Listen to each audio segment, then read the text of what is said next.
25 സംവത്സരങ്ങൾക്ക് ശേഷം പെരുങ്കളിയാട്ടമാടുന്ന തൃക്കരിപ്പൂർ രാമവില്യം കഴകത്തിൽ കെട്ടിയടന്ന അപൂർവങ്ങളായ തെയ്യങ്ങളിൽ നിന്ന് അനുഗ്രഹം തേടി ആയിരങ്ങളാണ് എത്തുന്നത്. പുലർച്ചെയും രാവിലെയും ഉച്ചയ്ക്കുമായി വ്യത്യസ്ത തെയ്യക്കോലങ്ങളുമാണ് കഴകത്തിലെ അരങ്ങിലെത്തുന്നത്. ദൂരദിക്കുകളിൽ നിന്ന് പോലും ആളുകൾ എത്തുന്നുണ്ട്. Bindu jewellery, Kasaragod. Gold, diamond, birthstone, silver, 100% BIS 916 hallmark gold.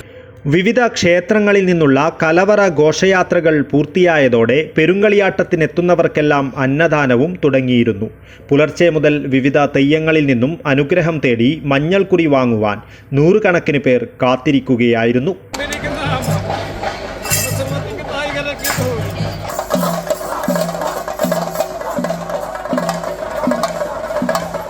തിങ്കളാഴ്ച രാവിലെ മുതൽ കടപ്പുറത്ത് ഭഗവതി, കാനക്കര ഭഗവതി, ഉച്ചൂളിക്കടവത്ത് ഭഗവതി, ഗുളികൻ, വീരചാമുണ്ടി, കുണ്ടോർ ചാമുണ്ടിയും കൂടെയുള്ള തുരക്കാരത്തിയും രക്തചാമുണ്ടി, പൂമാരുതൻ ദൈവം തിറ, വിഷ്ണുമൂർത്തി തെയ്യങ്ങൾ അരങ്ങിലെത്തി. ഉച്ചത്തോറ്റവും നടന്നു.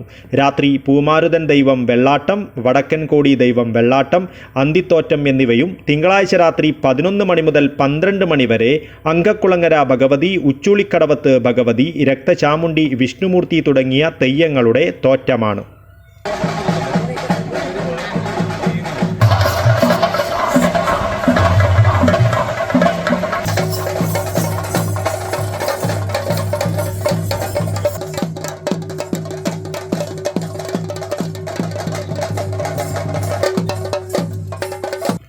News bureau, Cheruvathur.